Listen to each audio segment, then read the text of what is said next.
السلام علیکم ورحمۃ اللہ وبرکاتہ نحمدہ ونصلی علی رسولہ الکریم اما بعد رب اشرح لی صدری ویسر لی امری واحلل عقدۃ من لسانی یفقہوا قولی ربی یسر ولا تعسر وتمم بالخیر وبک نستعین آمین یا الہی آمین۔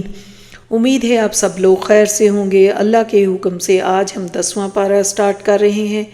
10واں پارہ آیت 41 سے سٹارٹ ہوتا ہے، تو بسم اللہ کرتے ہیں۔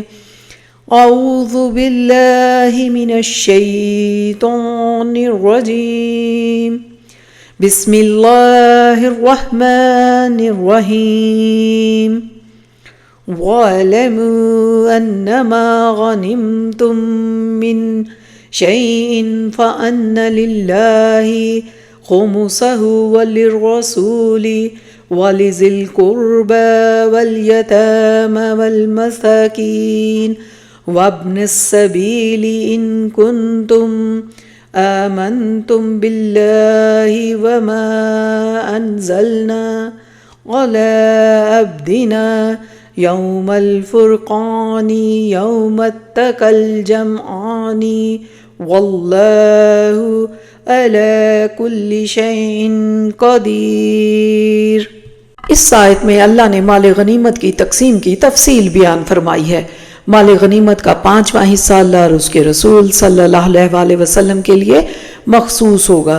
اس حصے کو اللہ کے رسول صلی اللہ علیہ وسلم اپنے قرابت داروں، اس کے علاوہ یتیموں، محتاجوں اور مسافروں کی امداد کے لیے خرچ کریں گے۔ اللہ کے رسول صلی اللہ علیہ وسلم کے وصال کے بعد یہ حصہ بیت المال میں جمع ہوگا اور ریاست اسے مستحقین پر خرچ کرے گی۔ باقی 4 حصے مجاہدین میں تقسیم کیے جائیں گے۔ جو مجاہد اپنی سواری لائے گا اسے سواری کا حصہ بھی دیا جائے گا۔ اس کے بعد آیت 42 سے 44 میں بدر کا معرکہ اللہ کی طرف سے طے تھا۔ ان آیات میں آگاہ کیا گیا کہ بدر کا معرکہ اپنے معینہ مقام اور معینہ وقت پر اللہ کی طرف سے طے تھا۔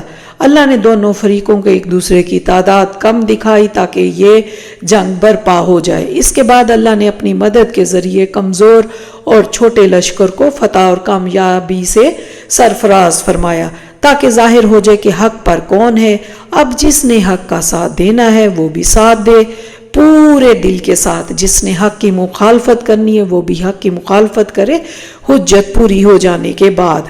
اس کے بعد آیات 45 سے 47 میں دوران جنگ مسلمانوں کے لیے ہدایات۔ ان آیات میں اہل ایمان کو ہدایت دی گئی کہ جب دشمن سے سامنا ہو جائے تو مقابلے پر ڈٹ جاؤ اور اللہ کو کثرت سے یاد کرتے رہو تاکہ اس کی مدد شامل حال ہو اور دشمن پر فتح حاصل ہو سکے۔ مزید یہ کہ نظم و ضبط کی پابندی کرو، اپنے عمرہ کی یا حاکم کی حکم دلی نہ کرو ورنہ دشمن پر تمہارا رعب ختم ہو جائے گا۔ اللہ کی مدد انہی کو حاصل ہوتی ہے جو دشمن کے مقابلے میں اور پورے نظم و ضبط کی پابندی کے حوالے سے ثابت قدمی دکھائیں۔ اس کے برعکس جو لوگ اپنی قوت اور اسباب پر ناز کرتے ہیں، لوگوں کے سامنے بڑائی کا اظہار کرتے ہیں، اللہ کی طرف سے ذلت اور رسوائی کا شکار ہو کر عبرت کا نمونہ بن جاتے ہیں۔ اس کے بعد آیت 48 میں شیطان کی دھوکہ دہی ہے۔ اس آیت میں بتایا گیا کہ شیطان انسانی روپ دھار کر قریش کے لشکر میں شامل ہو گیا اور انہیں جھوٹی تسلی دی کہ آج تم پر کوئی غالب نہیں آ سکتا، میں بھی تمہارے ساتھ ہوں۔ جب دونوں لشکر آمنے سامنے صفے آرا ہوئے تو شیطان الٹے قدموں بھاگ گیا اور کہا کہ میں مسلمانوں کی مدد کے لیے ایسی قوتوں کو دیکھ رہا ہوں جو تم نہیں دیکھ سکتے۔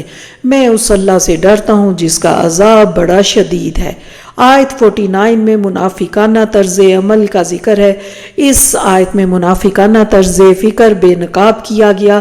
منافقین نے جب یہ سنا کہ 313 نہتے مسلمان 1000 کفار کے ساتھ ٹکرا گئے ہیں تو تبصرہ کیا مسلمان تو پاگل ہو گئے ہیں اور انہیں ان کے دین نے دیوانہ کر دیا ہے۔ ارشاد باری تعالیٰ ہوا کہ جو شخص بھی اسباب پر نہیں بلکہ اللہ پر بھروسہ کرتا ہے تو اللہ زبردست اور حکمت والا ہے۔ پھر آیات 50 سے 52 میں اذیتناک موت۔ ان آیات میں بیان کیا گیا کہ جب فرشتے کافروں کی جان نکالتے ہیں تو ان کے منہ اور پیٹھوں پر ضربے لگاتے ہیں اور ڈانٹتے ہوئے کہتے ہیں کہ یہ بدلہ ہے تمہارے جرائم کا، تمہارے گناہوں کا، تم آل فرعون اور سابقہ کافر قوموں کی روش پر چلتے رہے، انہیں بھی کفر اور جرائم کی پاداش میں ایسی ہی عبرتناک سزا دی گئی تھی۔ اس کے بعد آیات 53 سے 54 آتی ہیں، اس میں ناشکری سے نعمت چھن جاتی ہے۔ ان آیات میں واضح کیا گیا کہ ناشکری کی وجہ سے اللہ تعالیٰ نعمتوں سے محروم کر دیتا ہے۔ ماضی میں جب آل فرعون اور دیگر کافر قوموں نے اللہ کی نعمتوں اور آیات کی ناقدری کی تو اللہ نے انہیں ہلاک کر دیا تھا۔ بلا شبہ وہ سب بڑے بے انصاف لوگ تھے۔ پھر آیات 55 سے 57 میں یہود کی عہد شکنی آتی ہے۔ ان آیات میں عہد شکنی کا ذکر ہے جو یہود نے بدر کے موقع پر کی۔ نبی کریم صلی اللہ علیہ وسلم نے مدینہ آتے ہی یہود کے تمام قبائل سے میثاق مدینہ کے عنوان سے ایک عہد و پیمان طے کیا تھا کہ دونوں فریق بیرونی دشمن کے حملہ کی صورت میں آپس میں تعاون کریں گے، بیرونی دشمن کا ہرگز ساتھ نہ دیں گے۔ بدر کی جنگ سے قبل یہود کے ایک قبیلہ بنو قینقاع نے عہد شکنی کرتے ہوئے قریش کو تعاون کا پیغام بھیجا۔ اللہ نے ان آیات میں عہد شکنی کرنے والوں کو بدترین جانور قرار دیا اور کہا اگر کوئی گروہ عہد کی خلاف ورزی کرتے ہوئے تمہارے خلاف میدان جنگ میں آ جائے تو اسے عبرتناک سزا دی جائے تاکہ پیچھے بیٹھے ہوئے عہد شکنی کرنے والے سرداروں کے ہوش ٹھکانے آ جائیں۔ پھر آیت 58 میں ہے کہ عہد یافتہ فریق کے خلاف کارروائی نہ کی جائے۔ اس عہد میں مسلمانوں کو ہدایت دی گئی کہ اگر کسی فریق سے عہد کر رکھا ہے تو اس کا پاس کیا جائے، اگر اس فریق کی طرف سے عہد شکنی ہو تو پھر برملا عہد کو توڑنے کا اعلان کیا جائے، اس کے بعد اس فریق کے خلاف عہد شکنی کی وجہ سے کارروائی کی جائے۔ اس کے بعد آیات 59 سے 60 میں جنگ کے لیے بھرپور تیاری کرنے کا حکم ہے۔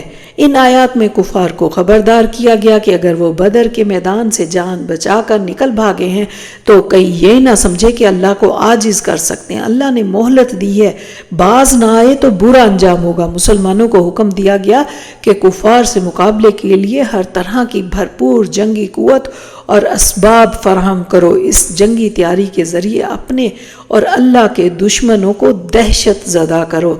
اس مقصد کے لیے تم جو بھی مال خرچ کرو گے اس کا بہترین بدلہ اللہ کے ہاں پاؤ گے۔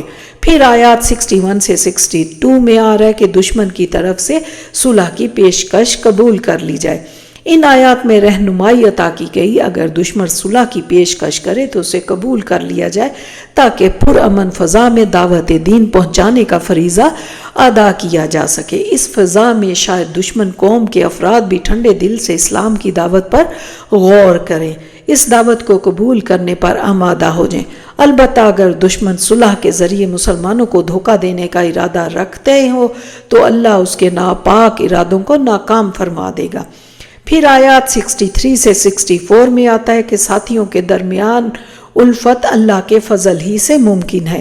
ان آیات میں اللہ نے نبی کریم صلی اللہ علیہ وسلم کو آگاہ فرمایا کہ اللہ نے آپ صلی اللہ علیہ وسلم کو نصرت کے لیے ایسے ساتھی عطا کیے جو باہم محبت اور اخوت کے جذبات سے سرشار ہیں۔ ان ساتھیوں کے درمیان محبت اور الفت کا یہ بندھن اللہ ہی نے باندھا ہے۔ اگر کوئی انسان زمین کے تمام خزانے بھی لٹا دے تب بھی دو افراد کے دلوں میں محبت کا رشتہ قائم نہیں کر سکتا۔ اللہ کی یہ مدد آئندہ بھی نبی کریم صلی اللہ علیہ وسلم اور ان کے جانثار ساتھیوں کے شامل حال رہے گی۔ یہ حقیقت ہے کہ صرف اللہ کی مدد ہی کامیابیوں کے حصول کے لیے فیصلہ کن عمل ہے۔ اس کے بعد آیات 65 سے 66 میں قوت ایمان۔ ان آیات میں نبی کریم صلی اللہ علیہ وسلم کو تلقین کی گئی کہ اہل ایمان میں شوق جہاد اور قتال ابھارتے رہیں۔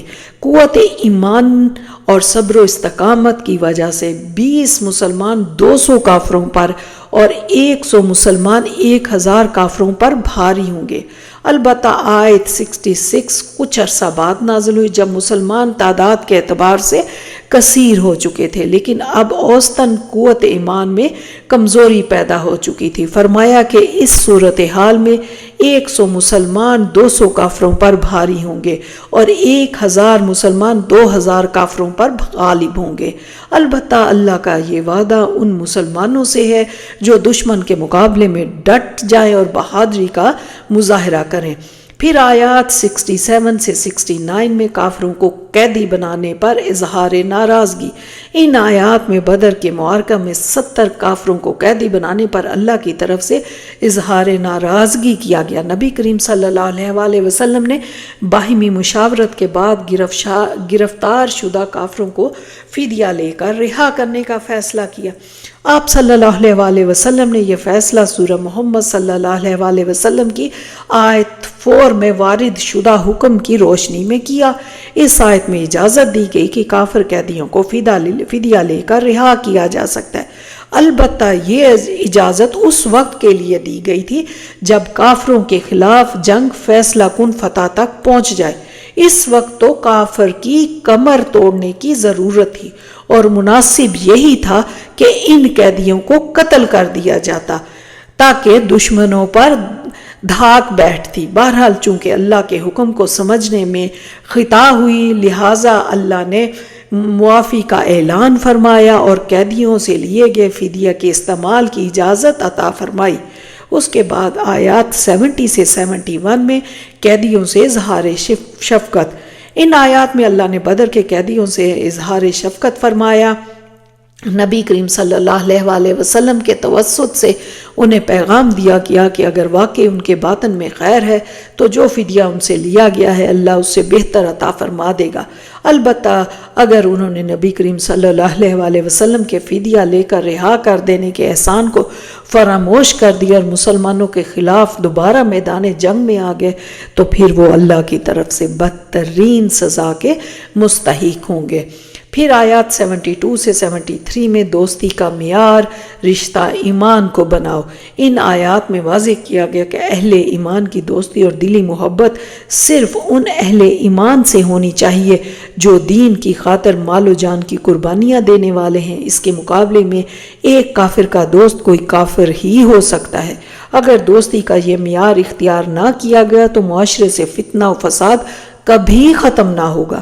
اگر اہل حق کی ہمدردیاں کسی نسلی یا لسانی تعلق کی وجہ سے کفار کے ساتھ ہو گئی تو وہ کبھی بھی کفار کے خلاف بھرپور وار نہ کر سکیں گے، ان اہل باطل کی کمر نہ توڑ سکیں گے۔ البتہ ان آیات میں اہل ایمان کو ہدایت دی گئی کہ ایسے مسلمانوں سے دوستی نہ رکھیں جو ہجرت کر کے مدینہ آنے کو بھی تیار نہیں۔ ہاں اگر ان کی قوم انہیں ہجرت سے روک رہی ہے تو پھر اس قوم کے خلاف ان کی مدد کریں۔ البتہ اگر ان کی قوم کے ساتھ کوئی معاہدہ ہے تو پھر اس معاہدے کا احترام کریں۔ پھر آیات 74 سے 75 میں بندہ مومن کی ظاہری صفات۔ ان آیات میں بیان کیا گیا کہ حقیقی مومن وہ ہے جو اللہ کی راہ میں ہجرت و جہاد کے ذریعے جان و مال کی قربانیاں دیں اور دین کی خاطر قربانی دینے والوں کی ہر طرح سے مدد کریں۔ ایسے لوگوں کے لیے اللہ کی طرف سے بخشش اور عزت والے اجر کی بشارت ہے۔ البتہ دنیا میں احکامات شریعت کی روح سے قرابت دار اہل ایمان کو اولیت حاصل ہے۔ مثلا وراثت کے حقدار وہی اہل ایمان ہوں گے جو قرابت دار ہیں اور دیگر اہل ایمان ساتھیوں کو وراثت میں حصہ نہیں ملے گا، خواہ دین کے لیے قربانیاں دینے کے اعتبار سے کتنے ہی آگے ہوں۔ یہاں پہ سورہ توبہ سٹارٹ ہوتی ہے۔ سورہ توبہ کفار و منافقین کو رسوا کرنے والی سورہ ہے۔ اس سورہ مبارکہ کا اسلوب انتہائی جلالی ہے۔ تفسیر قرطبی میں حضرت علی کا یہ قول نقل ہوا کہ یہ سورہ ہاتھ میں ننگی تلوار لے کر نازل ہوئی، لہٰذا اس سورہ کے آغاز میں اللہ کی رحمت کے اظہار کا کلمہ یعنی بسم اللہ الرحمن الرحیم نہیں پڑھا جاتا۔ سورہ توبہ کا نزول 4 مراحل میں ہوا۔ رکوع 1 سے 5 سن 9 ہجری میں حج کے موقع پر نازل ہوئے۔ رکوع 2 اور 3 سن 8 ہجری میں فتح موقع سے قبل نازل ہوئے۔ رکوع 6 سے 11 غزوہ تبوک کے لیے روانگی سے قبل اور دوران سفر نازل ہوئے۔ رکوع 12 سے 16 غزوہ تبوک سے مدینہ واپسی کے بعد نازل ہوئے۔ اس کی آیات 1 سے 6 میں مشرکین عرب کے لیے فیصلہ کل اعلان۔ ان آیات میں مشرکین عرب کے لیے اعلان کیا گیا کہ ان تک نبی کریم صلی اللہ علیہ وسلم نے دین کا پیغام پہنچانے کا حق ادا کر دیا اور حجت تمام کر دیا۔ اب وہ ایک معینہ مدت میں اسلام قبول کر لیں یا اسلامی ریاست کی حدود سے نکل جائیں۔ اگر انہوں نے ایسا نہیں کیا تو اسلامی ریاست کی سرزمین پر ان کے ناپاک وجود کو برداشت نہیں کیا جائے گا۔ مشرکین کے مختلف قبائل کے لیے مختلف مدت کچھ اس طرح تھی۔ جن مشرکین سے کوئی معاہدہ نہیں یا غیر میعادی مدت کے لیے معاہدہ تھا ان کے لیے مہلت 4 ماہ کی رکھی گئی۔ جن مشرکین سے ایک طے شدہ مدت کے لیے معاہدہ تھا انہوں نے کبھی بھی معاہدے کی خلاف ورزی نہیں کہی، انہیں معاہدے کی طے شدہ مدت تک مہلت دینے کا فیصلہ کیا۔ جن مشرکین سے معاہدہ تھا انہوں نے معاہدے کی خلاف ورزی کی، ان کے لیے حرمت والے مہینوں تک کی مہلت طے کی گئی۔ مہلت کی مدت ختم ہونے کے بعد مشرکین کے لیے قتل عام کا حکم دیا گیا، البتہ جو مشرک ایمان لے آئے پھر نماز قائم کرے اور زکوٰۃ دے تو اس کی جان کی حفاظت کی جائے گی۔ اس طرح اگر کوئی مشرک قرآن کی تعلیمات جاننے کی خواہش کرے تو اسے یہ تعلیمات سنائی جائے اور پھر اسے محفوظ مقام تک پہنچا دیا جائے۔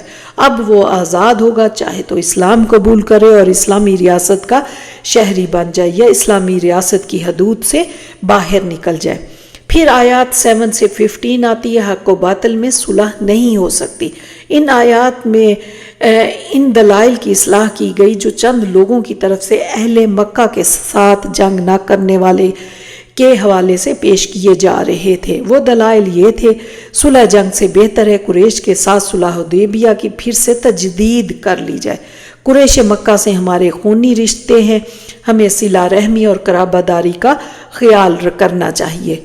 ان آیات میں واضح کیا گیا کہ اصولاً حق و باطل میں سمجھوتا ہو ہی نہیں سکتا جب تک برائی کو ہاتھ سے روکنے کی قوت نہ تھی۔ قریش سے صلح تھی، اب جب کہ انہوں نے خود ہی صلح کو توڑ دیا تو باوجود برائی کو ہاتھ سے روکنے کی قوت فراہم ہونے کے کیسے ان سے صلح کر لی جائے؟ اگر انہیں موقع ملے تو وہ ہرگز نہ کسی سے صلح کو خاطر میں لائیں گے اور نہ کسی قرابہ داری کا پاس کریں گے۔ وہ در حقیقت پورے عرب میں کفر کے امام ہیں۔ انہوں نے دنیا کی وقتی چودراہٹ اور مفاد کے لیے اللہ کی آیات کا سودا کیا ہے۔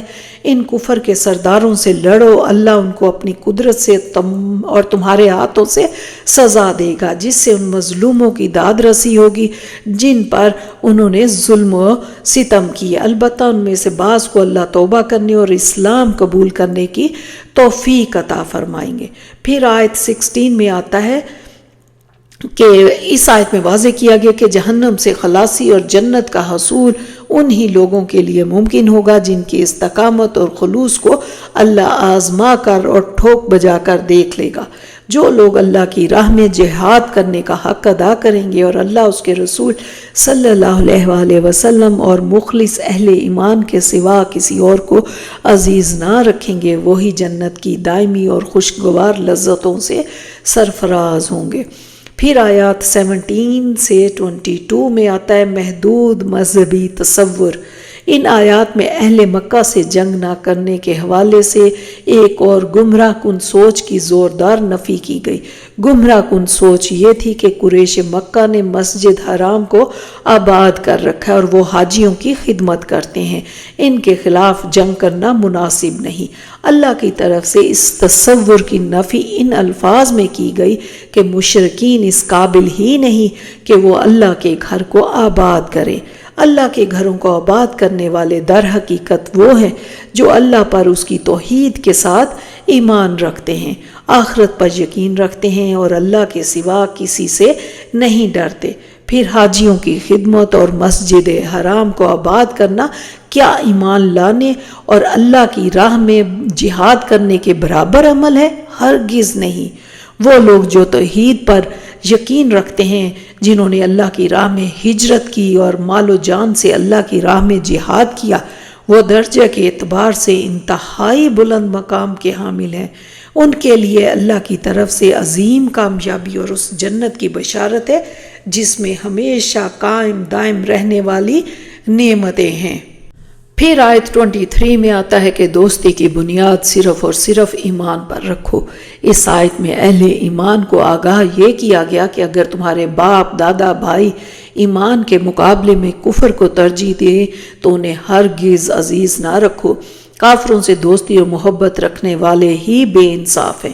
پھر آیت 24 میں آ رہا ہے، اس آیت میں اللہ نے 8 دنیاوی محبتیں بیان کی اور 3 دینی محبتیں بیان کی۔ اس کے بعد دعوت دی کہ اپنے باطن میں ایک ترازو نصب کرو، ایک پلڑے میں دنیا کی 8 محبتیں یعنی والدین، بیٹوں، بھائیوں، بیویوں، رشتہ داروں، مال، کاروبار اور گھر کی محبت رکھو، اور دوسرے پلڑے میں دین کی 3 محبتیں یعنی اللہ، رسول صلی اللہ علیہ وآلہ وسلم اور اللہ کی راہ میں جہاد کی محبت رکھو۔ اب دیکھو کہ اگر دنیاوی محبتوں والا پلڑا وزنی اور دینی محبتوں والا پلڑا ہلکا ہے تو پھر جاؤ اور موت کا انتظار کرو۔ انسان کی ترجیح تو دنیا ہو، لیکن ذرا ضمیر کی تسلی کے لیے جزوی نیکی کر کے سمجھے کہ شاید اللہ اس سے راضی ہو جائے گا۔ ہرگز نہیں، دنیاوی محبتوں کو دینی محبتوں پر ترجیح دینے والے در حقیقت فاسق ہیں۔ اللہ اکبر! اللہ ایسے فاسقوں کو ہدایت نہیں دیتا۔ اس کے بعد آیات 25 سے 27 میں فیصلہ کن شے اسباب نہیں، اللہ کی مدد ہے۔ ان آیات میں غزوہ حنین کا ذکر ہے۔ اس غزوہ میں مسلمانوں کی تعداد 12,000 تھی۔ کچھ لوگوں کو اپنی کثرت تعداد پر ناز ہو گیا اور وہ فتح کو یقینی سمجھنے لگے تھے۔ ایسے میں دشمن کی طرف سے تیروں کی ایسی بوچھاڑ ہوئی کہ 12,000 کا لشکر منتشر ہو گیا۔ پھر اللہ کی طرف سے مدد آئی، فرشتوں کا نزول ہوا، کافروں کو اللہ نے ذلت سے دوچار کیا اور اہل ایمان کو فتح کامرانی سے نوازا۔ حقیقت یہی ہے کہ فیصلہ کن شے اسباب نہیں بلکہ اللہ کی مدد ہے۔ پھر آیت 28 میں مشرکین کے مسجد حرام میں داخلے پر پابندی۔ اس آیت میں مشرکین کو ناپاک قرار دے کر ان پر پابندی لگا دی گئی کہ وہ 9 ہجری کے بعد حج کے بعد مالی اور کاروباری فوائد ہوتے ہیں وہ ختم ہو جائیں گے۔ اللہ نے تسلی دی کہ ان قریب اللہ مسلمانوں کو غنی کر دے گا اور انہیں مشرکین کی طرف سے ملنے والے فوائد کی حاجت نہیں رہے گی۔ آیت 29 میں اسلامی ریاست میں غیر مسلموں کی حیثیت۔ اس آیت میں اسلامی ریاست میں غیر مسلموں کی حیثیت کا تعین کر دیا گیا۔ فرمایا کہ غیر مسلموں سے اس وقت تک جنگ جاری رہے گی جب تک وہ ریاست میں اللہ کی حاکمیت اور اپنے لیے ثانوی درجے کی شہریت قبول نہ کریں۔ انہیں جزیہ دینا پڑے گا تاکہ ریاست ان کے جان و مال، املاک اور عبادت گاہوں کی حفاظت کی ذمہ داری ادا کر سکے۔ اس آیت میں ایک اہم نکتہ یہ بھی بیان ہوا کہ اللہ نے حلال و حرام ٹھہرانے کا اختیار رسول صلی اللہ علیہ وآلہ وسلم کو دیا ہے۔ آپ صلی اللہ علیہ وآلہ وسلم کے طے کردہ حلال و حرام کی تفصیل احادیث مبارکہ سے حاصل ہوگی۔ گویا احادیث مبارکہ بھی دین میں ایک حجت رکھتی ہیں، ان کے بغیر دین پر عمل ناممکن ہے۔ اللہ ہمیں انکار حدیث کے فتنہ سے محفوظ رکھے، آمین۔ اس کے بعد آیات 30 سے 31 میں یہودیوں اور عیسائیوں کا شرک۔ ان آیات میں بیان کیا گیا کہ یہودیوں نے حضرت عزیر کو خدا کا بیٹا قرار دے کر شرک کیا اور عیسائیوں نے یہی ظلم حضرت عیسیٰ کے ساتھ کیا۔ عیسائیوں نے مزید ظلم یہ کیا کہ حضرت عیسیٰ کے ساتھ اپنے علماء اور صوفیہ کو بھی رب بنا لیا۔ وہ جس شے کو وہ حلال قرار دیتے اسے حلال سمجھتے، جس شے کو وہ حرام قرار دیتے تھے اسے حرام سمجھتے، حالانکہ حلال حرام قرار دینے کا اختیار اللہ کا ہے یا اللہ کے رسول صلی اللہ علیہ وآلہ وسلم کا۔ حضرت عیسیٰ نے یہودیوں اور عیسائیوں دونوں کو تلقین کی تھی کہ اللہ کے سوا کسی اور کی بندگی نہ کریں۔ اللہ ہی معبود واحد ہے اور وہ اس کمزوری سے پاک ہے کہ کوئی اس کے ساتھ شریک ہو۔ پھر آیت 32 میں اہل کتاب کی سازشوں آتی ہیں۔ اس کتاب میں آگاہ کیا گیا کہ اہل کتاب اپنی سازشوں کے ذریعے دین اسلام کی ترقی اور غلبہ کو روکنا چاہتے ہیں، لیکن اللہ اس نور عدل اور رحمت کو غالب کر کے رہے گا، خواہ کافروں کو کتنا ہی ناگوار ہو۔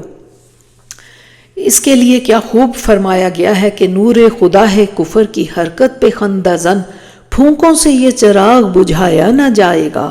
پھر آیت 33 میں نبی کریم صلی اللہ علیہ وسلم کی بعثت کا مقصد غلبہ دین تھا۔ اس آیت میں واضح کیا گیا کہ اللہ نے نبی کریم صلی اللہ علیہ وسلم کو کامل ہدایت یعنی قرآن حکیم اور دین حق یعنی اسلام کا عادلانہ نظام دے کر بھیجا تھا کہ آپ صلی اللہ علیہ وسلم اس نظام کو کل نظام زندگی پر غالب کر دیں۔ آپ صلی اللہ علیہ وسلم یہ مقصد حاصل کر کے رہیں گے، خواہ شرک کرنے والوں کو کتنا ہی ناپسند کیوں نہ ہو۔ انسان وہی کہلانے کا حقدار ہے جس کا حیوانی تقاضوں سے اوپر کوئی پاکیزہ مقصد زندگی ہو۔ اعلیٰ ترین مقصد وہ ہے جو مقصد تھا نبی کریم صلی اللہ علیہ وسلم کا، یعنی دنیا سے ظلم و استحصال کا خاتمہ اور عادلانہ نظام کا قیام۔ میری زندگی کا مقصد تیرے دین کی سرفرازی میں، اسی لیے مسلمان میں، اسی لیے نمازی۔ پھر آیات 34 سے 35 میں آتا ہے کہ علماء کی اکثریت لوگوں کا مال نہ حق کھاتی۔ ان آیات میں آگاہ کیا گیا کہ علماء کی اکثریت دنیا دار ہوتی ہے اور وہ حق کو چھپا کر، حق میں تحریف کر کے یا لوگوں کو من پسند فتوے دے کر ان سے قیمت وصول کرتی ہے۔ پھر یہ دنیا دار دین کی اصل راہ سے لوگوں کو روکتے ہیں تاکہ ان کے مکروہ کردار کا پردہ چاک نہ ہو۔ یہ لوگ دین کے خادمین کا لبادہ اوڑھ کر سونا اور چاندی نذرانے کے طور پر وصول کرتے ہیں اور اس کے ڈھیر لگاتے ہیں۔ روز قیامت اس جمع شدہ سونے چاندی کو جہنم کی آگ میں تپایا جائے گا۔ اس سے ان کی پیشانیاں، پہلو اور پیٹھی داغی جائیں گی اور کہا جائے گا چکھو اس خزانے کا مزہ جو تم نے اپنے لیے جمع کیا تھا۔ اس کے بعد آیت 36 میں آتا ہے کہ سال میں 12 مہینے اللہ کا طے کردہ ہے۔ اس آیت میں آگاہ کیا گیا کہ اللہ نے کائنات کی تخلیق کے ساتھ ہی طے کر دیا تھا کہ سال میں 12 مہینے ہوں گے، ان میں سے 4 ماہ رجب، ذوالقعدہ، ذوالحج اور محرم حرمت والے ہوں گے جن میں جنگ کرنا حرام ہوگی۔ البتہ اجازت دی گئی اگر دشمن ان مہینوں میں مسلمانوں پر حملہ کر دے تو پھر اس کا بھرپور جواب دیا جائے گا۔ آیت 37 میں نسی کا قاعدہ حرام ہے۔ اس آیت میں نسی کے قاعدے کی حرمت کا اعلان کیا گیا۔ اس قاعدے کے تحت سرداران قریش اپنی مصلحت کی خاطر حرمت والے مہینے کو آگے پیچھے کر لیتے تھے۔ اس طرح سے گویا وہ اصل حرمت والے مہینے کو جنگ کے لیے حلال کر لیتے تھے، اپنی اس کارستانی پر خوش ہوتے تھے۔ اللہ نے اس قاعدے کو قیامت تک کے لیے حرام قرار دے دیا گیا۔ اس قاعدے کو نسی کا قاعدہ کہتے ہیں۔ پھر آیات 38 سے 41 میں اللہ کی راہ میں نکلنے سے مت کتراؤ۔ ان آیات میں منافقین کی اس بزدلی کو نمایاں کیا گیا جو غزوہ تبوک کے موقع پر سامنے آئی۔ اس موقع پر وقت کی بڑی طاقت سلطنت روم سے ٹکراؤ تھا، موسم شدید گرم تھا، خوراک اور اسباب کی انتہائی قلت تھی، سفر بے حد طویل تھا۔ ان مشکلات کی وجہ سے منافقین اللہ کی راہ میں نکلنے سے جی چرا رہے تھے۔ اللہ نے متوجہ فرمایا کہ کیوں تمہیں دنیا کی زندگی اور یہاں کا عارضی عیش و آرام زیادہ عزیز ہے، آخرت کے مقابلے میں دنیا کی کوئی حقیقت نہیں۔ اگر تم اللہ کی راہ میں نہیں نکلو گے تو اللہ تمہیں دردناک عذاب سے دوچار کرے گا۔ اس موقع پر اللہ کے نبی صلی اللہ علیہ وسلم کا ساتھ دینے میں ہی تمہارے لیے سعادت ہے۔ اگر تم نے ایسا نہ کیا تو اللہ ان کی مدد فرمائے گا۔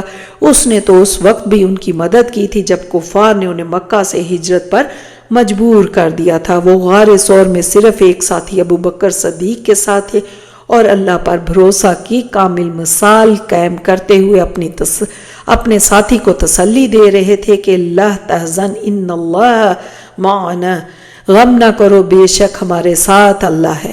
اللہ کی راہ میں نکلو، خواہ طبیعت آمادہ ہو یا نہ ہو، مال و جان سے اللہ کی راہ میں جہاد کرو، اسی میں تمہاری خیر ہے اگر تم سمجھو۔ آیت 42 میں منافقانہ طرز عمل ہے۔ اس آیت میں منافقانہ طرز عمل کو واضح کیا گیا۔ فرمایا اگر سفر مختصر ہوتا اور کمزور دشمن سے مقابلہ ہوتا جہاں سے مال غنیمت ہاتھ آنے کا یقین ہوتا تو منافقین ضرور ساتھ چلتے۔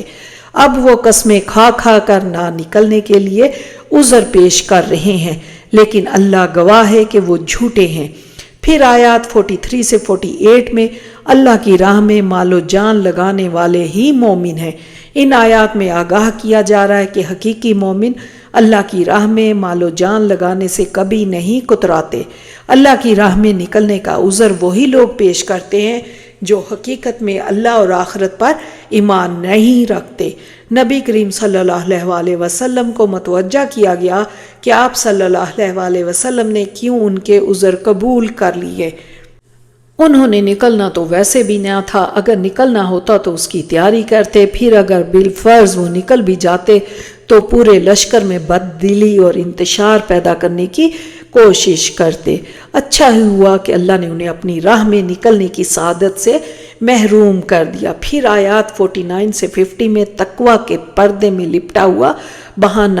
ان آیات میں ایک منافق جد بن قیس کے تقوی کے پردے میں لپٹے ہوئے بہانے کا ذکر کیا گیا۔ اس نے اللہ کے رسول صلی اللہ علیہ وسلم کے سامنے عذر پیش کیا کہ آپ روم کی طرف جا رہے ہیں، وہاں کی عورتیں بڑی حسین ہیں، حسین عورت میری کمزوری ہے، کہیں ایسا نہ ہو کہ میں رومی عورتوں کے فتنہ میں مبتلا ہو جاؤں، مجھے رخصت دیجیے اور فتنہ میں نہ ڈالیے۔ اللہ نے آگاہ فرمایا کہ گھر کی ٹھنڈی چھاؤں کو اللہ کی راہ کی تپتی دھوپ پر ترجیح دے کر وہ فتنہ میں تو پڑ چکا ہے، اب اس کا ٹھکانہ جہنم کی دہکتی ہوئی آگ ہے۔ اس کردار کے منافقین مسلمانوں کی کامیابیوں پر جلتے ہیں اور ان کی ناکامی پر خوش ہوتے ہیں کہ ہم گھر بیٹھ کر نقصان سے بچ رہے ہیں۔ آیات 51 سے 52 میں آ رہا ہے کہ ہارے بھی تو بازی مات نہیں۔ ان آیات میں یہ حقیقت بیان کی گئی کہ اللہ کی راہ میں نکلنا ہر حال میں خیر کا موجب ہے، کامیاب ہو کر لوٹے تو بھی خیر ہے، اگر جام شہادت نوش کیا تو اور بڑی خیر ہے۔ گر بازی عشق کی بازی ہے تو چاہو لگا دو ڈر کیسا، گر جیت گئے تو کیا کہنے، ہارے بھی تو بازی مات نہیں۔ اہل ایمان اللہ کی راہ میں پیش آنے والے ہر طرح کے حالات پر راضی ہوتے ہیں، یہ حالات اللہ ہی کی طرف سے ہیں اور اللہ ہمارا ہم سے بڑھ کر خیر خواہ ہے۔ اس کے برعکس اللہ کی راہ میں نہ نکلنے والوں کے لیے ذلت ہی ذلت ہے، وہ دنیا میں اور اہل ایمان کے ہاتھوں ذلیل ہوں گے یا اللہ کے عذاب کا شکار ہوں گے اور آخرت میں جہنم کے ہولناک عذاب کا سامنا کریں گے۔ اللہ اکبر۔ پھر آیات 53 سے 57 میں منافقین کا انفاق قبول نہ کیا جائے۔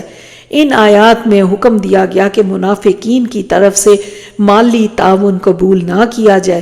منافقین غزوہ تبوک کے دوران سفر کی مشکلات برداشت کرنے اور اللہ کی راہ میں جان دینے کے لیے تو تیار نہ تھے، لیکن کچھ چندہ دے کر اپنی کمزوری چھپانے کی کوشش کر رہے تھے۔ ان آیات میں پابندی لگا دی گئی کہ ان کا چندہ قبول نہ کیا جائے۔ اللہ کی راہ میں نکلنے سے کنی کترا کر وہ کفر کا ارتکاب کر چکے ہیں۔ وہ چندہ دیتے ہیں انتہائی ناگواری سے اور نمازیں پڑھتے ہیں ٹوٹے دل سے۔ مسلمان ان کے مال اور اولاد کی کثرت سے متاثر نہ ہوں، اللہ انہیں عذاب دے گا۔ اسی مال و اولاد کے ذریعے مال کسی حادثہ یا بیماری میں یا ان کی موت کے نتیجے میں ہاتھ سے نکل جائے گا، اور اولاد ان کی مرضی کے خلاف طرز عمل اختیار کر کے ان کو اذیت دے گی، پھر یہ عملی اعتبار سے کفر کی حالت ہی میں موت سے دوچار ہوں گے۔ وہ قسمیں کھا کر مسلمانوں سے وابستگی کا یقین دلاتے ہیں، حقیقت میں وہ مسلمانوں کے ساتھ نہیں ہیں۔ انہیں اگر کوئی جائے فرار مل جائے تو فوراً مسلمانوں کا ساتھ چھوڑ کر فرار ہو جائیں گے۔ پھر آیات 58 سے 59 میں آ رہا ہے کہ نبی کریم صلی اللہ علیہ وسلم پر عدل نہ کرنے کا بہتان۔ ان آیات میں اس بہتان کا ذکر ہے جو منافقین نبی کریم صلی اللہ علیہ وسلم پر لگاتے تھے۔ وہ الزام لگاتے تھے کہ آپ صلی اللہ علیہ وسلم زکوٰۃ کی تقسیم میں عدل نہیں کرتے بلکہ جانبداری سے کام لیتے ہیں۔ اگر منافقین کو زکوٰۃ میں سے کچھ دیا جائے تو خوش ہوتے تھے، نہ دیا جائے تو بہتان ترازی کرتے تھے۔ پسندیدہ روش تو یہ تھی کہ جو اللہ اور اس کے رسول صلی اللہ علیہ وسلم کی طرف سے مل جاتا اس پر راضی ہوتے، اللہ ہی پر بھروسہ کرتے اور اس سے مزید فضل کی عطا کی دعا کرتے تو اللہ ضرور نعمتوں سے مالا مال فرما دیتا۔ اس کے بعد آیت 60 میں زکوٰۃ کے مصارف بیان ہو رہے ہیں۔ اس آیت میں زکوٰۃ کے مصارف بیان کیے گئے جو کہ 8 ہیں۔ نمبر 1 ایسے فقراء جو اپنی ضروریات پوری کرنے کے لیے محنت کرنے سے قاصر ہوں۔ نمبر 2 ایسے مساکین جو باوجود کوشش کے اپنی ضروریات پوری نہ کر سکتے ہوں۔ نمبر 3 ایسے خادمین جو زکوٰۃ کی وصولی کے کام میں مختلف امور انجام دے رہے ہوں۔ نمبر 4 ایسے غیر مسلم جن کی دلجوئی مقصود ہوتا کہ وہ اسلام قبول کرنے کی طرف مائل ہو جائیں گے۔ نمبر 5 غلاموں اور کنیزوں کو آزاد کرنے کے لیے۔ 6 قرضہ داروں کو قرض کے بوجھ سے نجات دلانے کے لیے۔ 7 اللہ کے دین کے غلبے کی جدوجہد کے لیے۔ 8 مسافروں کی امداد کے لیے۔ پھر آیات 61 سے 66 میں منافقین کی گستاخیاں آ رہا ہے۔ ان آیات میں منافقین کی گستاخیاں اور بے ادبیوں کا ذکر ہے۔ وہ بدبخت اللہ کے رسول صلی اللہ علیہ وآلہ وسلم کی شان میں نازیبا کلمات کہتے، اللہ کے احکامات اور آیات کا مذاق اڑاتے، جواب طلبی پر کہتے کہ ہم تو مذاق کر رہے تھے، البتہ ساتھ ہی ساتھ ڈرتے کہ کہیں اللہ قرآن میں ان کی شرارتوں کو بے نقاب نہ کر دے۔ ان آیات میں دھمکی دی گئی کہ اللہ تمہاری حرکات کو، نافرمانیوں کو ضرور بے نقاب کرے گا اور تمہیں دردناک عذاب کا سامنا کرنا ہوگا۔ پھر آیات 67 سے 68 میں منافقین مرد اور عورتیں نیکی سے روکتے اور برائی پھیلاتے ہیں۔ ان آیات میں آگاہ کیا گیا کہ منافق مرد اور عورتیں باہم مل کر نیک کاموں سے روکتے اور برائیوں کو عام کرتے ہیں۔ وہ اللہ کی راہ میں مال خرچ نہیں کرتے، دوسروں کو بھی اس کار خیر سے منع کرتے ہیں۔ اللہ انہیں جہنم میں کافروں کے ساتھ جمع کر دے گا، ان پر اللہ کی طرف سے لعنت ہوگی اور وہ دائمی عذاب سے دوچار ہوں گے۔ آج ہماری اکثریت بھی بے حیائی پھیلانے اور سود خوری کی ترغیب دینے کے جرائم میں ملوث ہے، گویا ہمارا کردار بھی منافقانہ ہے۔ اللہ اکبر۔ آیت 69 سے 70 میں آ رہا ہے تاریخ سے عبرت۔ ان آیات میں گزشتہ قوموں کا طرز عمل بطور عبرت پیش کیا گیا۔ اس دنیا میں کئی قومیں آئی جنہوں نے اپنے اپنے دور میں اللہ کی نعمتوں سے استفادہ کیا۔ بدقسمتی سے اکثر نے اللہ کے احکامات سے پہلو تہی کی اور ان کا مذاق اڑایا۔ اس روش کی وجہ سے ان کی نیکیاں بھی برباد ہو گئیں اور وہ لوگ ہمیشہ ہمیشہ کے لیے خسارے کا سودا کر کے دنیا سے چلے گئے۔ گزشتہ اقوام میں سے قوم نوح، قوم عاد، قوم سمود، قوم ابراہیم، قوم لوط اور قوم شعیب کی عبرتناک داستانیں، قصے قرآن حکیم میں بیان کر دیے گئے ہیں۔ آیات 71 سے 72 میں مومن مرد اور خواتین نیکی پھیلاتے اور برائی سے روکتے ہیں۔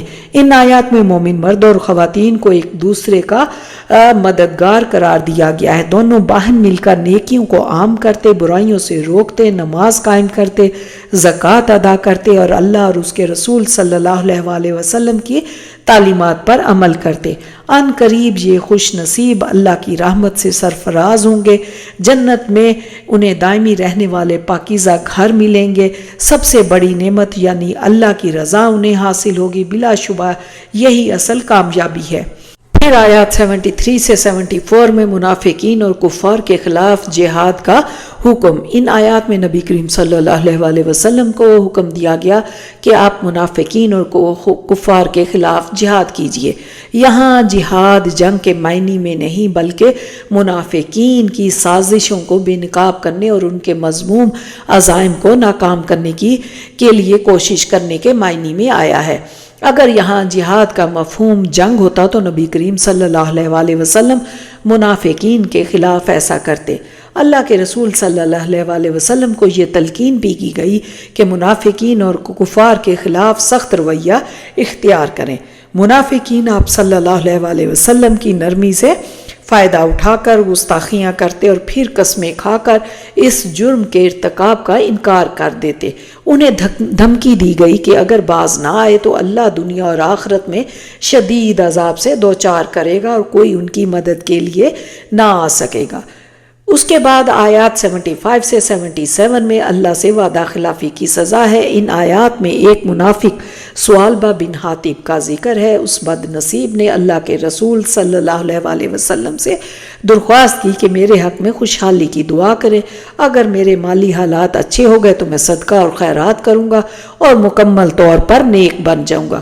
آپ صلی اللہ علیہ وسلم کی دعا کے نتیجے میں وہ شخص خوشحال ہو گیا، لیکن اس نے وعدہ کی خلاف ورزی کی اور اللہ کی راہ میں خرچ کرنے سے انکار کر دیا۔ اللہ نے بطور سزا اس کے دل میں منافقت ڈال دی۔ گویا اگر اللہ سے وعدہ کر کے انسان اسے پورا نہ کرے تو اللہ بطور سزا اسے منافق بنا دیتا ہے۔ اس کے بعد آیات 78 سے 80 میں آتا ہے منافقین کے لیے آپ صلی اللہ علیہ وسلم کی دعا استغفار قبول نہ ہوگی۔ ان آیات میں منافقین کو آگاہ کیا گیا کہ اللہ ان کے تمام خفیہ مشوروں اور سازشوں سے واقف ہے۔ وہ مخلص اہل ایمان کا مذاق اڑا رہے ہیں، لیکن عن قریب اللہ ان کو مذاق بنا دے گا۔ نبی کریم صلی اللہ علیہ وسلم کو بتا دیا گیا کہ آپ صلی اللہ علیہ وسلم اگر منافقین کے لیے 70 بار بھی اللہ سے بخشش کی دعا کریں گے تو اللہ اس دعا کو قبول نہیں فرمائے گا۔ یہ عملی اعتبار سے کفر کر چکے ہیں، اب ان کا شمار فاسقوں یعنی اللہ کے باغیوں میں ہوتا ہے۔ اس کے بعد آیات 181 سے 82 میں جہنم کی آگ دنیا کی گرمی سے زیادہ شدید ہے۔ ان آیات میں منافقین کا طرز عمل نقل ہوا کہ وہ خود تو گھر میں بیٹھ رہنے پر خوش ہو رہے ہیں اور مزید یہ کہ گرمی کی شدت سے ڈرا کر دوسروں کو بھی اللہ کی راہ میں نکلنے سے روک رہے ہیں۔ نبی کریم صلی اللہ علیہ وسلم سے کہا گیا کہ ان منافقین کو بتا دیں کہ جہنم کی آگ دنیا کی گرمی سے زیادہ شدید ہے۔ ان منافقین کو چاہیے کہ وہ خوش ہونے کے بجائے اپنی بد نصیبی اور محرومی پر کثرت سے روئیں، عن قریب انہیں ان کے کرتوتوں کا بدلہ ملنے والا ہے۔ پھر آیات 83 سے 84 میں منافقین کی محرومیاں۔ ان آیات میں منافقین کے لیے 2 محرومیوں کا ذکر ہے۔ نمبر 1، جو منافقین غزوہ تبوک میں شرکت کے لیے نہیں نکلے ان پر پابندی لگا دی گئی کہ وہ آئندہ کبھی بھی نبی کریم صلی اللہ علیہ وسلم کے ہمراہ جنگ کے لیے نہیں نکل سکیں گے۔ ویسے بھی غزوہ تبوک نبی کریم صلی اللہ علیہ وسلم کی حیات مبارکہ کا آخری غزوہ ثابت ہوا، لہٰذا منافقین ہمیشہ کے لیے آپ صلی اللہ علیہ وسلم کے ہمراہ اللہ کی راہ میں نکلنے سے محروم ہو گئے۔ اس کے بعد نمبر 2، نبی کریم صلی اللہ علیہ وسلم کو روک دیا گیا کہ اب آپ صلی اللہ علیہ وسلم کسی منافق کی نماز جنازہ نہیں پڑھائیں گے اور نہ ہی اس کی تدفین کے بعد اس کی قبر پر کھڑے ہو کر اس کے حق میں دعا کریں گے۔ مرحوم کے لیے نماز جنازہ پڑھانا نبی کریم صلی اللہ علیہ وسلم کا مسنون عمل ہے۔ اس عمل کا حکم قرآن حکیم میں وارد نہیں ہوا، البتہ منافقین کے حق میں اس عمل سے آپ صلی اللہ علیہ وسلم کو روکنے کا حکم قرآن حکیم میں وارد ہوا۔ معلوم ہوا کہ آپ صلی اللہ علیہ وسلم پر احکامات قرآن کے علاوہ بھی نازل ہوتے تھے۔ ان ہی میں سے ایک حکم مرحومین کے لیے نماز جنازہ پڑھنے کا بھی ہے۔ اللہ ہمیں انکار سنت کے فتنہ سے محفوظ فرمائے۔ پھر آیت 85 میں منافقین کے لیے ان کے مال اور اولاد باعث اذیت ہوں گے۔ اس آیت میں نبی کریم صلی اللہ علیہ وسلم کو آگاہ کیا گیا کہ منافقین کے مال اور اولاد کی کثرت سے متاثر نہ ہوں۔ اللہ اسی مال اور اولاد سے انہیں منافقین کو دکھ اور اذیت پہنچائے گا۔ کسی ایک بیماری یا حادثے ہی میں مال بہہ جائے گا، یا ممکن ہے کہ مال جمع کر کے ڈھیر لگاتے رہیں اور اچانک موت انہیں مال سے استفادہ سے محروم کر دے۔ اسی طرح اولاد منافقین کی خواہش کے برعکس طرز عمل اختیار کر کے ان کے لیے تکلیف کا باعث بنے گی۔ اس کے بعد آیت 86 سے 87 میں منافقانہ طرز عمل۔ ان آیات میں اللہ کی راہ میں نکلنے کے حوالے سے منافقانہ طرز عمل کا بیان ہے۔ جب بھی کوئی ایسی صورت نازل ہوتی جس میں اللہ کی راہ میں نکلنے یا خرچ کرنے کا حکم ہوتا ہے تو منافقین رخصت طلب کرتے ہیں۔ وہ خوش ہوتے ہیں کہ عورتوں کے ساتھ گھر ہی میں بیٹھے رہیں۔ ان بد نصیبوں کے دل پر اللہ نے مہر لگا دی ہے اور وہ راہ حق میں نکلنے کی ایمان افروز کیفیات اور لذات کو محسوس ہی نہیں کر سکتے۔ اس کے بعد آیات 88 سے 89 میں آ رہا، ان آیات میں اللہ کی راہ میں نکلنے کے حوالے سے مومنانہ طرز عمل کا بیان، اللہ کے رسول صلی اللہ علیہ وسلم اور ان کے ساتھی اہل ایمان اللہ کی راہ میں نکلنے اور مال و جان کی بازیاں کھیلنے کے لیے بے چین ہوتے ہیں، ایسے لوگوں کے لیے بھلائیاں ہی بھلائیاں ہیں، اللہ انہیں جنت کی لازوال نعمتوں سے سرفراز فرمائے گا اور بلا شبہ یہی یہ شاندار کامیابی ہے۔ پھر آیات 89 سے 93 میں آ رہا ہے کہ غزوہ تبوک میں شرکت نہ کرنے والے چار گروہ، ان آیات میں ان 4 گروہوں کا ذکر ہے جو غزوہ تبوک میں شرکت نہ کر سکے۔ 1 وہ منافقین جنہوں نے سفر پر روانگی سے پہلے ہی جھوٹے بہانے تراشے، ایسے بد نصیبوں کے لیے دردناک عذاب کی وعید بیان کی گئی۔ 2 ایسے مخلص لوگ جو کسی حقیقی معذوری یا بیماری کی وجہ سے شریک سفر نہ ہو سکے، ان کے عذر کو قبول کرنے کی بشارت دی گئی۔ 3 ایسے مخلص لیکن نادار مسلمان جو غزوہ میں شرکت کے لیے حاضر ہوئے تھے لیکن نبی کریم صلی اللہ علیہ وسلم نے سواریوں اور اسباب کی قلت کے باعث انہیں واپس کر دیا، وہ شرکت سے محرومی پر آنسو بہاتے ہوئے لوٹ گئے۔ نمبر 4 وہ منافقین جو سفر تبوک سے واپسی پر جھوٹے عذر لے کر نبی کریم صلی اللہ علیہ وسلم اور صحابہ کرام کو راضی کرنے کے لیے آئے۔ یہاں پر یہ 10واں پارہ مکمل ہوتا ہے۔ اب ہم اس میں اپنے لیے عمل اور غور و فکر کے پوائنٹس دیکھتے ہیں۔ سب سے پہلی بات، ہم سب کو کامیابی اللہ کی دی ہوئی توفیق اور اللہ کو کثرت سے یاد کرنے کے ساتھ ملی ہوئی ہے۔ سورۃ انفال آیت 46 میں کہ ہمارے دین نے آپس کے اختلافات سے منع کیا ہے کیونکہ اس کے نتیجے میں باہم کمزوری پیدا ہوگی اور دشمن کو غلبہ پانے کا موقع مل جائے گا۔ یاد رکھیں کہ ایمان صرف آرزوں اور تمناؤں کا نام نہیں کہ آپ بیٹھ کر بس وشفل تھنکنگ کرتے رہیں کہ میں یہ کر لوں گی وہ کر لوں گی، ایک وقت آئے گا کہ سب ہو جائے گا۔ یہ تو وہی بات ہوئی کہ جی تو چاہتا ہے کہ شہید ہو جاؤں، پر سنا ہے کہ ظالم جان سے مار دیتے ہیں۔ ایسے محض تمناؤں سے کوئی کام نہیں ہوتا۔ آپ نے جب ٹریول کرنا ہوتا ہے تو اس کی تیاری کرتے ہیں، اسی طرح دین کا کام کرنے کے لیے پہلے خود پر محنت کریں، اپنی تیاری کریں، اپنے اندر جھانکیں، اپنے اندر کی خوبی کو تلاش کریں۔ اللہ تعالیٰ نے آپ پر جو صلاحیت انعام کی ہے اس کو اللہ کے دین کی خدمت کے لیے استعمال کریں۔ ہو سکتا ہے آپ اچھا بول سکتے ہیں، اچھا لکھ سکتے ہیں، اچھی کمیونیکیشن کی صلاحیت ہے، مال خرچ کر سکتے ہیں، وقت لگا سکتے ہیں، جو کر سکتے ہیں وہ کریں، لیکن خود کو ضائع مت کریں، کیونکہ جب انسان اللہ کی نعمتوں کی قدر نہیں کرتا، اللہ کی نعمتوں کو صحیح جگہ استعمال نہیں کرتا، تو پھر وہ ذہنی اور روحانی مسائل کا شکار ہوتا ہے، پھر وہ ڈپریشن سے بچ نہیں سکتا۔ آپ کے دل میں کسی کی محبت اللہ ہی ڈالتا ہے۔ مومنوں کی آپس میں محبت ایمان، نیک اعمال، تقوی کی وجہ سے ہوتی ہے۔ محبت کی مضبوط بنیاد اللہ کا دین، نبی کریم صلی اللہ علیہ وسلم کی محبت ہے۔ ان اللہ مع الصابرین آیت 66 میں ہے کہ صبر کرنے والوں کے ساتھ اللہ ہے، اور صبر کرنے کے فوائد میں سے کہ اللہ کی مدد ملتی ہے، قلیل تعداد اکثریت پر غالب آ جاتی ہے۔ اس کے بعد ہے کہ صحابہ کرام رضی اللہ تعالیٰ عنہم آخری وقت تک جہاد کرتے رہے۔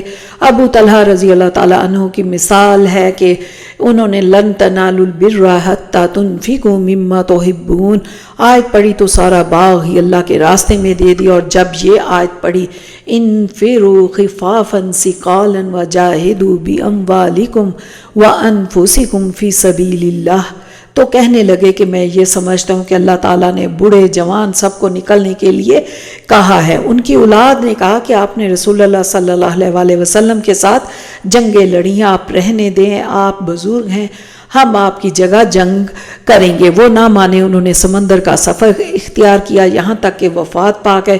7 دن تک ان کو دفن کرنے کے لیے کوئی جزیرہ نہ ملا، اس دوران ان کے جسم میں کوئی تبدیلی نہ آئی، اللہ کے راستے میں تھے، سبحان اللہ۔ پھر سورہ توبہ میں ہر طرح کے منافقین کے ظاہر اور باطن اور غزوہ تبوک سے پیچھے رہنے کے عذر بہانوں کا کھول کر ذکر کیا گیا، دوسری طرف ہر طرح کے مخلص مومنین کا ذکر ہے اور ان اجر و ثواب کا بیان ہوا ہے۔ ہمارے لیے اس میں کیا سبق ہے؟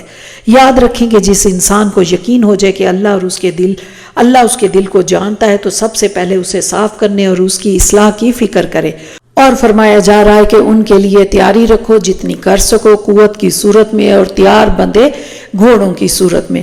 رسول صلی اللہ علیہ وسلم کے دور میں جنگ کے لیے گھوڑے، تلواریں اور جنگی آلات استعمال ہوتے تھے، تو مسلمانوں کو حکم دیا جا رہا ہے کہ وہ تیار رکھو۔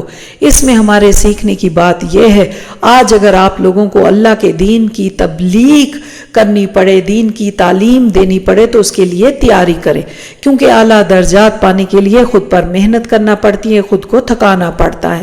ہم بعض اوقات یہ سوچ لیتے ہیں کہ میری اب اتنی عمر ہو گئی ہے، میں مزید کچھ نہیں سیکھ سکتی، میرا حافظہ کمزور ہو گیا ہے یا میرے بس کی بات نہیں، لیکن جو چیلنج قبول کر لیتا ہے وہ کر گزرتا ہے۔ اگر آپ چاہتے ہیں کہ اللہ کی دین کی ترقی میں آپ اپنا حصہ ڈالیں تو پھر آپ کو دین سیکھنے کی ضرورت ہے، اس میں محنت کرنے کی ضرورت ہے، اس پر وقت لگانے کی ضرورت ہے۔ اور جو شخص رب سے محبت کرتا ہے وہ نعمت ملنے یا تکلیف آنے پر رب کو بھول نہیں جاتا، بلکہ ہر حال میں اللہ کا ذکر کرتا ہے۔ اسلام نے نعمت ملنے پر اترانے اور لوگوں میں دکھاوا کرنے سے روکا ہے۔ شکر اور اچھے الفاظ انسان کے دل میں خوشی پیدا کرتے ہیں، گناہوں کے سبب آفات اور حادثات رونما ہوتے ہیں۔ عہد شکنی منافقت کی علامت ہے، مشرک اگر پناہ مانگے تو اسے پناہ دینا واجب ہے۔ قطع رحمی اور عہد شکنی کی مذمت کی گئی ہے۔ توبہ انسان کو عمل بدلنے کی دعوت دیتی ہے۔ ایمان کے بغیر نیک اعمال بے وقت ہیں، بعض اعمال پر افضل ہیں۔ خود پسندی اور اپنی طاقت پر بھروسہ اللہ کو پسند نہیں، اسباب کے بجائے ہمیشہ اللہ پر بھروسہ کرنا چاہیے۔ گناہ چاہے جتنے بھی زیادہ ہو جائیں، اللہ کی رحمت اور مغفرت سے مایوس نہیں ہونا چاہیے۔ نیکی کے کاموں میں سستی کرنا نفاق کی علامات میں سے ہے۔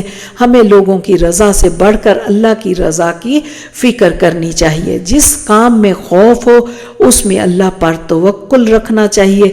انسان کے اعمال کے نتائج مرتب ہوتے ہیں تو ہمیشہ دعا کرتے رہنا چاہیے کہ یا مقلب القلوب ثبت قلبی علی دینک، اے دلوں کے پلٹنے والے میرے دل کو اپنے دین پر ثابت قدم رکھ۔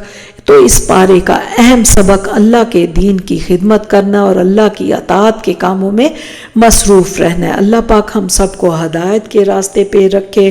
ربنا تقبل منا انک انت السمیع العلیم وتب علینا انک انت التواب الرحیم۔ السلام علیکم ورحمۃ اللہ وبرکاتہ۔